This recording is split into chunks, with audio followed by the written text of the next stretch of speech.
Welcome to First Mile's Climate Heroes. I'm your host, Bruce Bratley, founder of recycling company First Mile. On this show, we meet and learn from the climate heroes who are building solutions right now to tackle climate change.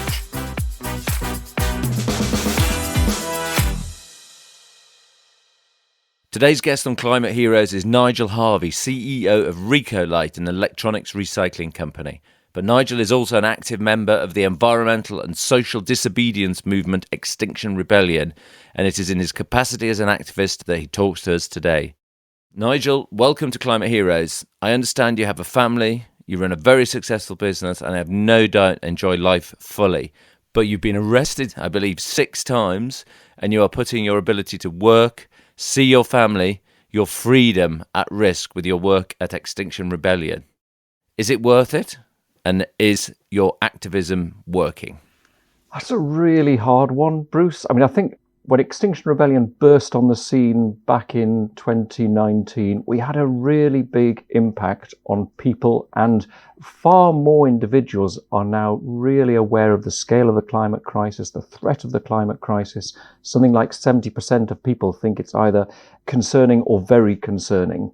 And so we've definitely moved that perception of the scale of the problem. But what we haven't yet seen is much in the way of material change from our government at the moment.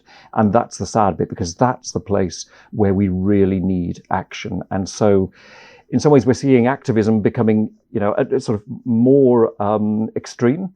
And I think that is in response to the failure of government to really tackle the issue.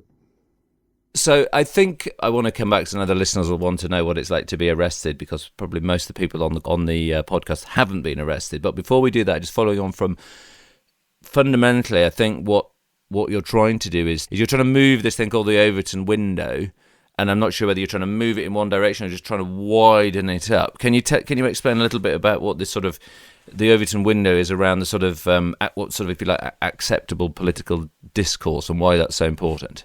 Yes, the Overton window is a sort of the range of policy ideas that are generally acceptable to most people at any given time. And if you look back 50 years or so ago or so, you would say that actually drink driving was generally considered acceptable. It's okay to go down the pub and then drive back home. It is absolutely not now. A huge proportion of people would say you shouldn't drink and drive, and that it's right to legislate for it. So there's been an Overton window change there. And so what we're trying to do is to encourage, or one of the things we're trying to do is for climate-friendly policies to be more generally acceptable within the public. And that's because they recognise the scale of the problem that we are all facing, that humanity is facing, and how soon it's going to happen as well. And do you think actually it's going to be something else that pushes us into or moves the Overton window? Because people always say to me, what's the, until recently, I've changed my answer. People used to say to me, what's the thing that's going to, what's the climate shock that's going to get people to actually change their minds? I always used to say mass migration. I think it's going to be a social force rather than a geophysical force. It might simply be now the cost of living crisis and the fact that these two things are sides of the same coin. And do you think that perhaps is going to change the view of politicians or the public more maybe than watching and worrying about David Attenborough films? I think what's going to drive it is food, actually, and the price of food. And you look at the heat wave this year in Europe, the hottest heat wave in 500 years, longest in Europe, had a significant impact on crop yields in Europe. In the UK as well, the drought has resulted in a number of crop reductions. So the potato harvest this year, they're smaller potatoes and there are less of them, and so the cost of potatoes is going to go up over the next few months.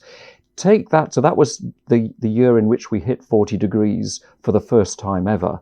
When that becomes the norm within 5 to 10 years, and we routinely get, still hotter temperatures, the impact on our food is going to be devastating. And in the UK, we import 55% of all the food that we need. And so one of the things that countries are going to do, and India did this already this year, is they're going to stop exporting food. So India is the world's 4th largest producer of wheat. They had a really, really bad drought this year as well, and heat wave, and they stopped exporting wheat. Because clearly you would, wouldn't you? You want to feed your own population with your own crops. And so we are particularly vulnerable given the lack of, the amount of food that we're having to import. And there is a real possibility that within your and my lifetime, we will see food prices that are so high and food shortages that we start to get a breakdown in civil society. Because if you can't have a loaf of bread at any reasonable price, ultimately and you've got to feed your family, law and order breaks down. You start smashing the windows to get into Morrison's to grab a loaf of bread. Yeah, absolutely, and we've seen that in the not too distant past with when there was thousands of coal miners who had no food, and they were having to go to very extreme measures just to feed their families. So it's never far beneath the surface. And do Extinction Rebellion then campaign on specific? Well, I don't think they're a campaigning organisation as much as a sort of civil disobedience organisation, but are they organised around particular problems such as food security or cost of living or migration, or is it very much around the sort of climate emergency umbrella?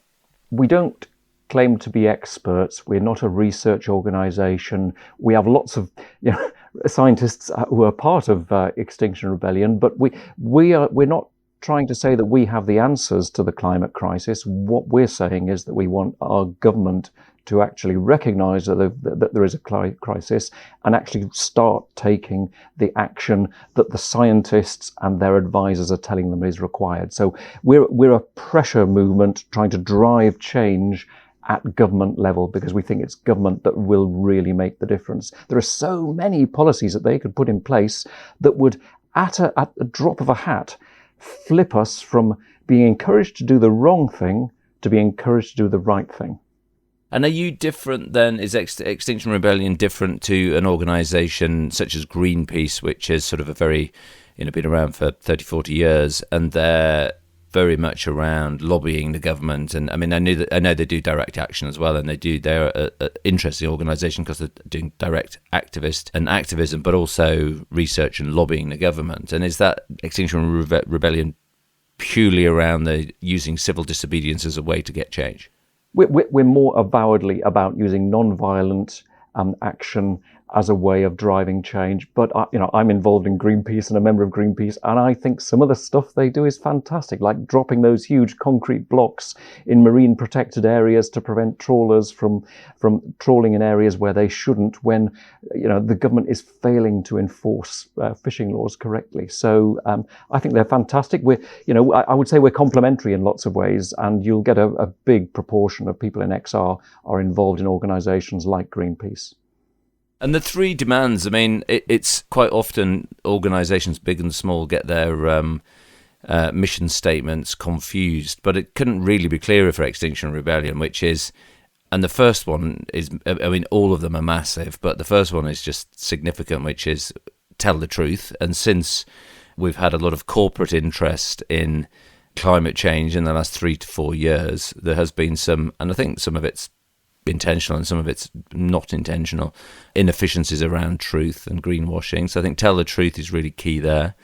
Act now, which we'll come on to that one, with sort of in some ways inaction from governments, and then deciding together. And I think those three demands are really sort of significant, brilliantly simple, but a huge amount of depth in them.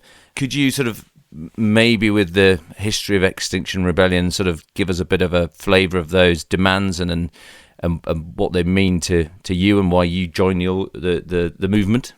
Yes, I mean, that first one, tell the truth, is simply because we are facing an existential crisis that could result in hundreds of millions of people dying. And yet our politicians won't stand up and say that. And part of the problem is the problem of the short-termism within democracy, is that a government's key objective, the moment they're elected, is to get themselves re-elected. And so what they're not interested in doing is tackling the long-term issues. And telling the truth like that is actually not particularly a vote winner, because if you say, look, this is a massive problem, we're going to have to work on it together, and we may have to change some of the things we have to do quite radically. That is something that politicians hate doing, and so they don't tell us the real truth. We don't have a prime minister who's standing up and saying, we are facing a crisis, we need to collectively do something about it. He was dragged kicking and screaming to COP27, wasn't he? I mean, let's face it. Yeah, absolutely. And do you think that is, I mean, we obviously want it to change, it needs to change, but is there a risk that it'll never change until the emergency becomes so apparent and in the face of politicians that it's within their 5-year tenure as a elected party? Because in many ways with COVID, there was research going on in the background with vaccines and sort of general coronavirus vaccines. But what we saw there was actually the political machine could mobilise very quickly, but only when there's a problem staring them in the face. And then as soon as that goes away, it's very much around day-to-day issues that they don't seem to be able to face up to anything that's beyond a few months out, unless it's, and almost it's like, it doesn't matter if it's really big in a few months out or really small in a few months out. It's almost like the time frame rather than the size of the task. I think you're right. We humans are very good at a fight or flight response. A tiger jumps out of the jungle and you fight it or you run, and it's an immediate response, and we're programmed to do that. We're not good at the boiling the frog issue, and we are frogs being boiled at the moment. And so, your question was, when will governments finally start taking action? Is it when we're actually seeing huge migration, we're seeing huge food shortages, and it may well be that there are going to be some horrendous policy handbrake turns that are going to have to happen. The sooner the better, but with every month, with every year we leave it, we risk further catastrophic collapse in our climate, in terms of the potential deaths out there, the species extinctions. It's all coming our way unless we change quickly. What do you think's stopping fundamentally? Because you can sort of see in political discourse how the politicians will talk about the Overton window moving, or think that it's stretching a little bit to get more of these issues. And to be honest, the environmental issues are now in the political discourse, but there's sort of moves on to the next demand of XR, which is acting now. So it's almost like, well, we're now getting, previously we got the climate emergency was ignored. Now it's been discussed. So arguably it's in the discourse, but there's nothing happening. There's no action. And is that progress that we're actually sort of, it's a discourse now? And how do we move to getting some action? I mean, yes, it's in the discourse, but I would say, in fact, the action is at the moment going backwards rather than forwards. Look what our current government is doing. This week, they announced that the first new coal mine in 30 years. Coal is the dirtiest of fossil fuels. That is just plain bonkers, particularly when something like 85 to 90% of all that coal is going to be exported outside of the UK. So the claim that somehow it's going to be used in the UK and therefore it's lower carbon footprint coal is just false. Look also what they're doing at the licensing up to 100 new oil and gas fields. They announced that about 3 or 4 months ago. The International Energy Agency made it very clear to us that actually, if we're going to hit 1.5 degrees, and that's a really, really tough call now, but if we're going to hit 1.5 degrees, we cannot have any new oil and gas exploration. Our government, still during its presidency of COP26, did the exact opposite. 100 new fields being licensed. Which brings us on nicely to Just Stop Oil, because they're very clear. They just do not want those licenses to go through, which is a brilliantly simple action that the government, it's easy for the government. They don't need to do anything. It's not even like they have to do something. They just need to not sign a piece of paper. Is Just Stop Oil part of Extinction Rebellion? Are they a spin-out? Are they supported in the same way? They're a separate organisation. I think they're probably largely composed, or at least started by people who were involved in Extinction Rebellion. And in a sense, what we've got is a range of organisations on the activist sort of axis, from Friends of the Earth at one end, through to Greenpeace, through to Extinction Rebellion, and then beyond Extinction Rebellion, you've got Just Stop Oil and Insulate Britain, who are even more activist than XR. So there are people involved in both XR and Insulate Britain and in Just Stop Oil, but they are separate organisations. And on that, that's helpful. And on that sort of axis of activism, if you like, do you think there's a sweet spot where we are just aggravating the nation and switching people off versus a level of activism where it's an inconvenience to people or to the nation? And is that getting that sweet spot, if you like, is that important? I think it's a really good point, and it's a really tough one. But then when you look back through history, the suffragettes caused significant destruction in their time, and they were hated by the population. Martin Luther King's 76% disapproval rating. Look at the strikes we're having this at the moment. The rail strikes, the postal strikes are happening in a way that is going to inconvenience people the most.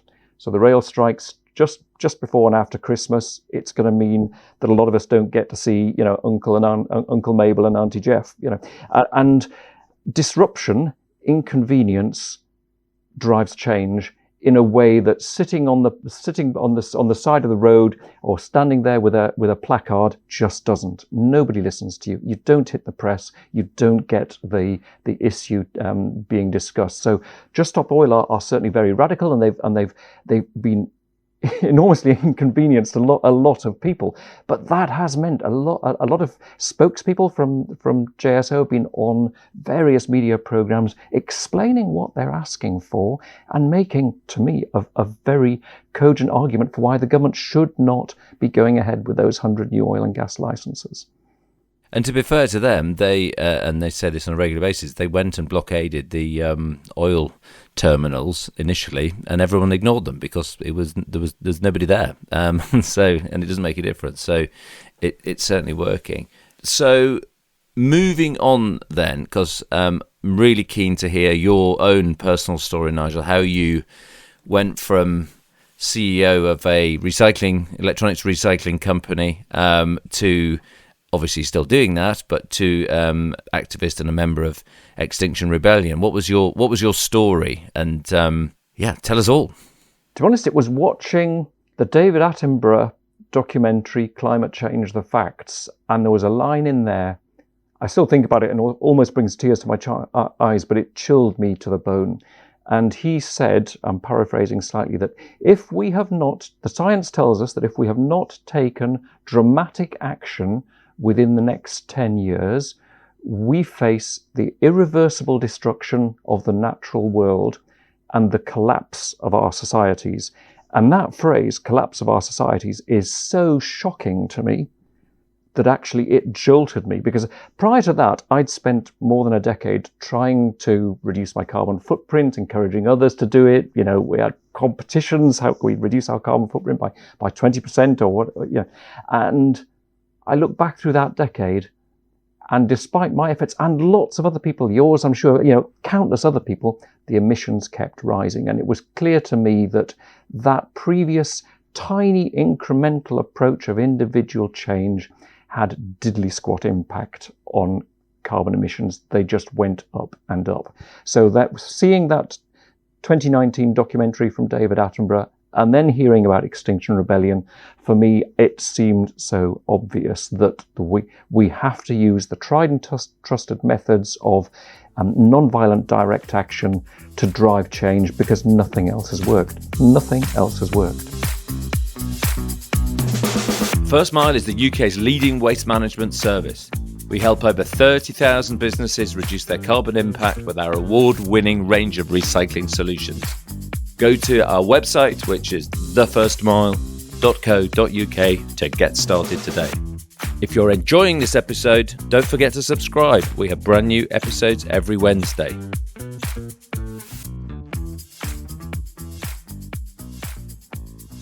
I mean, if you're happy to talk about it, I mean, you arrested a number of times. I'm sure very unpleasant. I mean, what's sort of going through your mind at that point, or is it very much this is definitely worth it, and it's what needs to be done? Actually, I would say there's a sort of a peace that descends on me when I'm going to be arrested, because I always choose to be arrested. I choose the site and I choose the issue, but I'm so convinced that this is a way of raising the profile of the climate crisis that I feel it, at peace and reasonably comfortable in that process.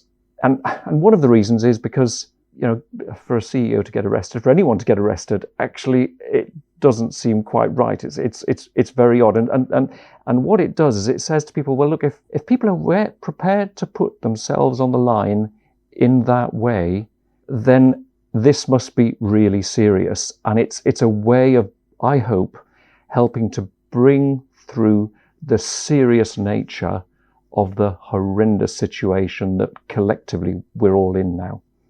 And when you say you choose to be arrested, is that because if you're sitting somewhere, you refuse to move? Yes, indeed. I mean, the police will ask you to move, and they have actually a sort of a policy that they don't always apply of asking you in 5 different ways. Please, will you move? Which gradually escalates. And is there anything I can say to get you to move? If you don't move, I'm going to have to arrest you. And so at each one of those 5 points, you could know that you could just get up and walk away. And so if I choose not to get up and walk away, I know I'm about to be arrested. And I normally prepare for that. So, I don't have my phone with me, just have a bit of money in my back pocket type of thing. And, Yeah, absolutely. Well, I've always wondered how you choose to be arrested, but we now know. And have you had any sort of, probably particularly the first time it happened, because I remember it was all over the sort of recycling press as well. Have you had any sort of problems with your board or raised eyebrows from your customers, or have they generally been very supportive? Generally, in fact, almost exclusively, very supportive. Before I was arrested the first time, we had a board meeting about a month beforehand, and I said, by the way, I'm planning to be arrested next month. And after they'd lifted their jaws off the table, and I explained why, to their enormous credit, they said, well, look, this is in line with Recolight's values. Go ahead. I remain hugely indebted to their support at that point, because I think it would have been a lot harder if they turned around to me and said, Nigel, if you do that, you're out. And they didn't. But the converse is actually because we are a recycling company, because we're working in the environmental space, I think it has helped to give us more authenticity. And I know that the overwhelming proportion of our customers have been supportive of what I've done, but also of what the business is doing. And it's, the business has actually grown in terms of membership since 2019 quite significantly. Not because of what I've done, or even partly because of what I've done, but because I think that our profile has been raised up. The team are all passionate as well, and that collective team approach and our team commitment to green issues has shone through. And my being arrested has been a small part of that shining. And it's back to this issue of telling the truth as well, and it gives you the standard that you're willing to, you're telling the truth in what you're doing. So, but that's good, because boards don't like surprises. So it's very good you told them a month earlier that you were going to get arrested. and I usually do. I keep them informed. And we're laughing now. There must be some humorous points, having been arrested 6 times. There must be sort of some humour along the way, is there, or do you get a fast sort of check-in at the police station when they have your details on? Do you have a loyalty card? I did wonder about a loyalty card, and I did say to one station, I can't remember which one it was, maybe Woolworth. I said, "Oh, this is the second time I've been here. I'm going to give you a good review on TripAdvisor," and brilliant. They liked that, and I also have to say that the food and the mattresses are better at Herts Police rather than the Met. But it could be a sort of little side column of the Exile website. You could review the different police authorities. Yes, indeed. Very good. Well, I'm glad you got fed. That's key. And what was the longest time you were in from being arrested to walking out of the police station? Have you been? I think probably about 20 hours. They have to release you within 24 hours, and so 20 hours, and that is quite a long time.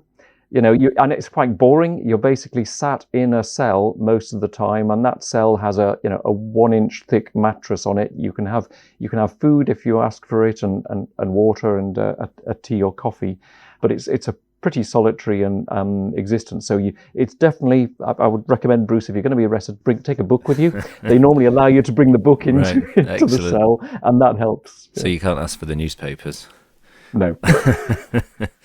I just want to pick up a little bit on I think there's two issues at play here. Is governments and corporations, big corporations, are really into and love blaming the individual and saying, we all need to behave differently and then everything's going to be okay. But then if there's only one thing on choice, but it's different brands, then how are we going to behave differently? So I don't buy into this fact that you have to blame the individual for it. But I do think as individuals, we have more democratic power than we necessarily believe that we have or understand that we have, and we're not taught about democracy or even what our democratic rights are at school.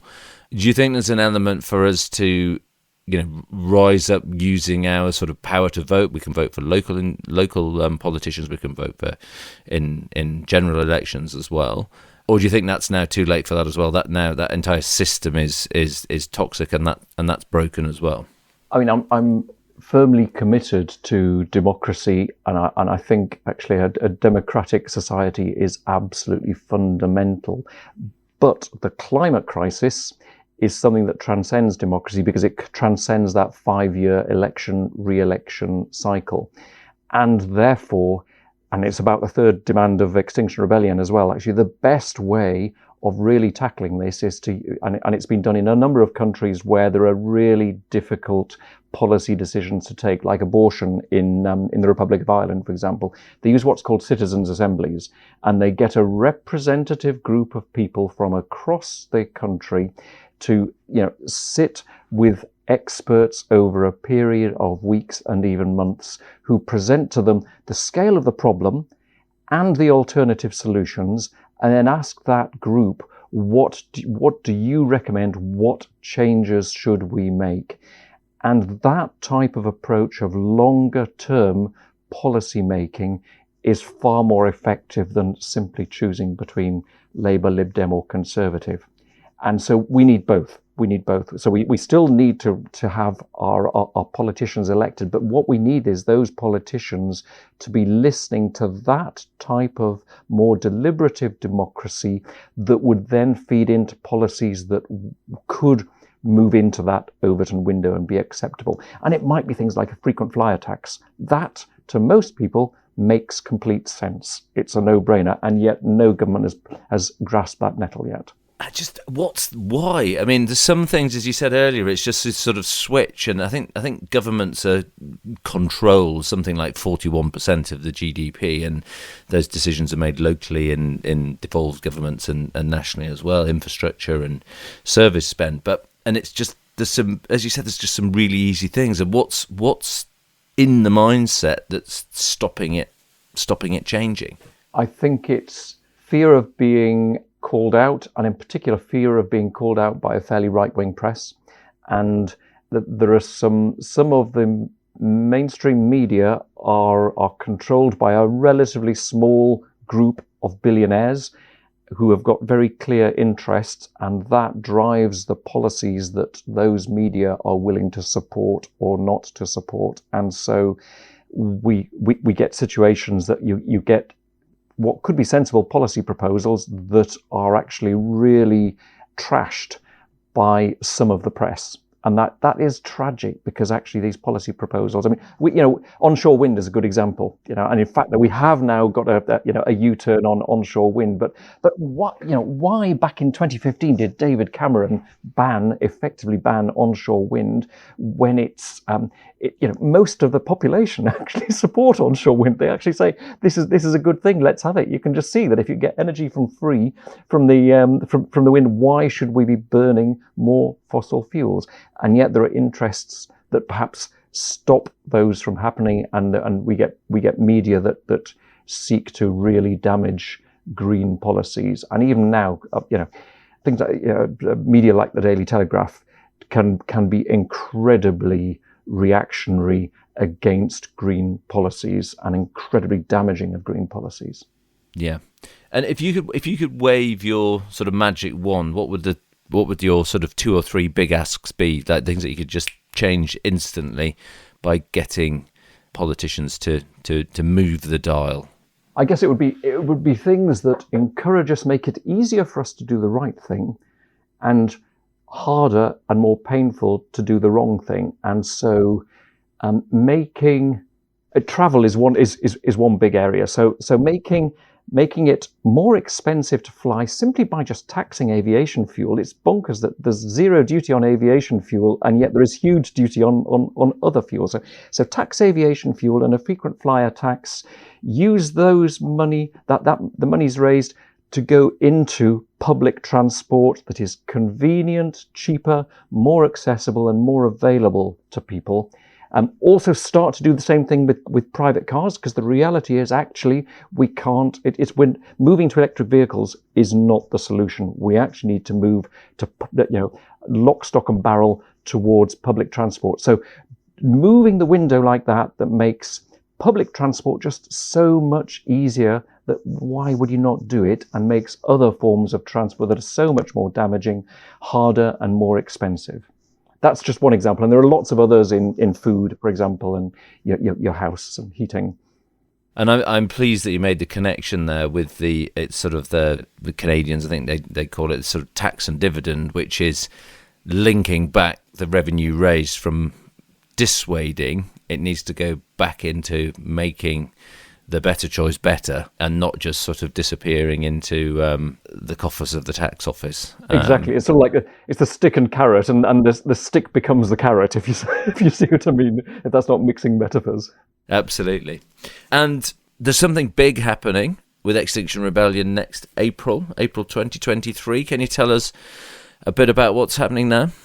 What we're trying to do is to increase the number of people who are really taking action on the streets, because it is a numbers game, at least in part. When you're dealing in protest and dealing in non-violent direct action and trying to make a change, numbers really matter. And so what we're hoping to do is to mobilise at least 100,000 people on the streets of London on the 21st of April and thereafter for a few days, with the simple demand, those 3 demands: tell the truth, act now, get our politicians to listen, because all those other small individual approaches will not on themselves make a difference.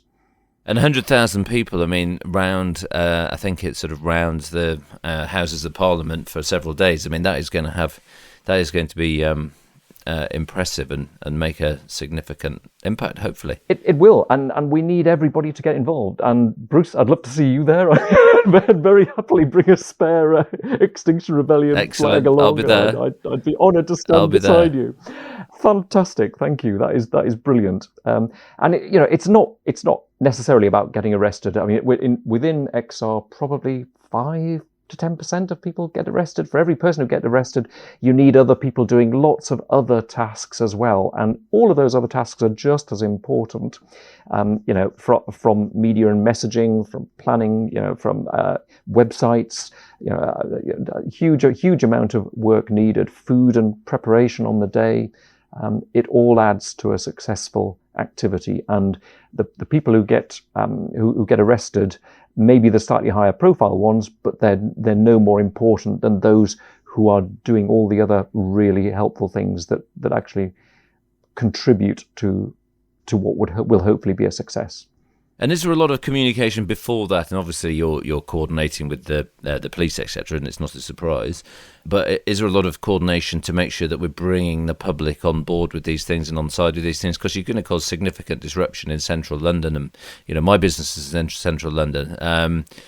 We're permanently used to disruption, so it's fine. I mean, we totally support it. But there's lots of businesses, I suspect, wouldn't, and individuals wouldn't. And is there quite a lot of work around explaining what's happening and why it's an inconvenience, or is it just a case of that's the output of the protest and we don't need to worry about that I'm not sure that we go in for a great deal of explaining to businesses exactly what's going to be going on, not least because we tend to be a bit fluid and flexible in our plans. We tend to respond rapidly to what the police are doing. And so, we have a phrase, be like water, and just move around everywhere.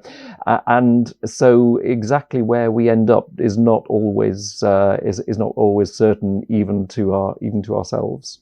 Because there is no sort of command and control, I don't think, in Extinction Rebellion. Not at all. And we have sort of 10 core principles.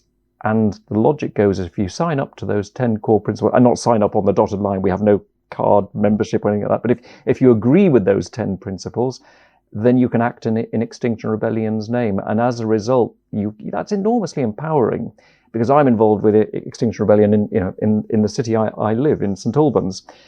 And we can do stuff that we want, when we want, in a way we want, as long as we're aligned with those 10 core principles. And lo and behold, actually it works because it's aligned with what everyone else is doing. And so the messaging all is fairly aligned and similar, even though what gets done and where can be quite different. I'm conscious that we've talked very much about, what needs to be done and the change that we need to get, which is sort of in some ways quite negative, but positive with all of the action that Extinction Rebellion are doing. But if I just step back from that for a second and think about the good news, the things that are happening, what are the climate initiatives that are getting you excited next year, or that have got you excited this year? What's going well? I mean, there is a continued shift of public perception that the climate crisis is really serious, and the 40-degree temperature in the UK this year, I think, brought it home to a lot of people. I see growth in people willing to go plant-based rather than eating meat and dairy that are so much more environmentally damaging. I see more people willing to travel by train rather than fly or by car. I was at our Recolight Christmas party just the other evening, and two people were exchanging stories of how they had travelled by train between Germany and the UK. And that's fantastic. And I really take my hat off to those two people. And they wouldn't have done it but for the increasing recognition that we need to do things differently. And, it's not easy, actually. Travel by train can be great, but there can be problems as well. So I think some perceptions and there is some real change taking place at individual level. And it's also good to have the onshore wind change at long last. That looks like it's coming through. Just a complete no-brainer. Yeah, absolutely. And then on the sort of bigger side of things, I mean, what needs to happen for Extinction Rebellion to disband? And not that they're sort of an organisation that could disband them, but what would it take for them to shut down their website?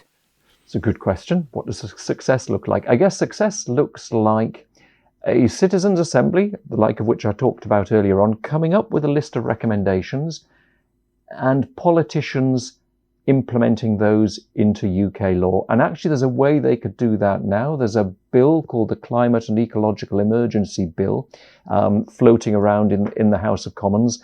That implementing that and giving it teeth would, I think, to XR be success. Brilliant. Well, let's hope we get some progress. Nigel, it's been really fascinating learning about Extinction Rebellion and also your role in it. And thank you for coming on the show, because it's such an important movement. Before we go, we have a couple of regular features. Climate Heroes Hall of Fame, where we ask our guests to put something in the Hall of Fame that we can reference and get out and have a look at in the future. What or who would you put in our Hall of Fame? I would put in the Hall of Fame the 30 to 40 climate activists that are currently sitting in jail, that are either in jail because they've been found guilty of something, or they're being held on remand. And a number of them are friends of mine. I think of a lady who's in her late 60s, early 70s. She's profoundly deaf, and she's being held on remand, awaiting trial probably until May next year. these are the real climate heroes, and I absolutely take my hat off to them because they have put their freedom on the line to try to draw attention to the climate emergency. Brilliant. Well, our thoughts are with them for sure. And we also have a little challenge or question here for you, which is we're constantly trying to get people to form new habits or change their behaviour or do things differently. And it can be a tiny thing or it can be a big thing to help reduce our impact on the planet. What would you suggest people try to do to shift their habits away from something that's higher impact to lower impact, or something perhaps that'll engender change? To me, and I've made lots of changes in my own life, but the change I think makes the most difference. It's not about going plant-based or largely plant-based. It's not about changing your electricity supplier to one that is 100% green. It's not even about not flying anymore. To me, the change that really makes the most difference is actually pressuring the government, because the sad truth is all of those individual changes, and whilst when we all make individual incremental changes, they do make a difference, it's the government that can really, at the drop of a hat, drive change that is thousands, hundreds of thousands, millions times more effective than any one individual change that you and I could do. So yes, let's all do those right things, because we all know them, and actually a lot of them, once you've done them, you actually you feel good about yourself. But actually, it's driving the government, it's forcing the government, it's saying to the government, you have to listen to us because this is totally serious. That's what will make the difference. Completely agree with that. Is there a thing that people can do? I guess go and check out the Extinction Rebellion website and other sort of organisations promoting the government or trying to get the government to change. Or is it something you can do, go and talk to your local MP? What's the practical steps? I would encourage people to look at the XR website. There's a drop-down list, and there is an XR group somewhere near you. Get involved with them, and they will help you to start making your voice heard in a way that is hopefully effective. And they're a lovely bunch of people, by the way. They are so caring and kind. I've really loved getting into community with them. Brilliant. Excellent. Nigel, I think we'll leave it there. I mean, absolutely fantastic to learn more about your role at XR, and indeed XR as well, and what we need to do to shift politicians. And hopefully there's some politicians listening who will actually sit up and start to think they need to use the powers that they have more impactfully. So thank you so much for coming on Climate Heroes. You've been a great guest and a pleasure to have you on the show. Thank you very much, Bruce. I've really enjoyed the discussion. I'm Bruce Bratley, and you've been listening to First Miles Climate Heroes, where we meet incredible people making an impact to tackle climate change. If you've enjoyed this episode, leave us a review and subscribe to the show. We have brand new episodes every Wednesday.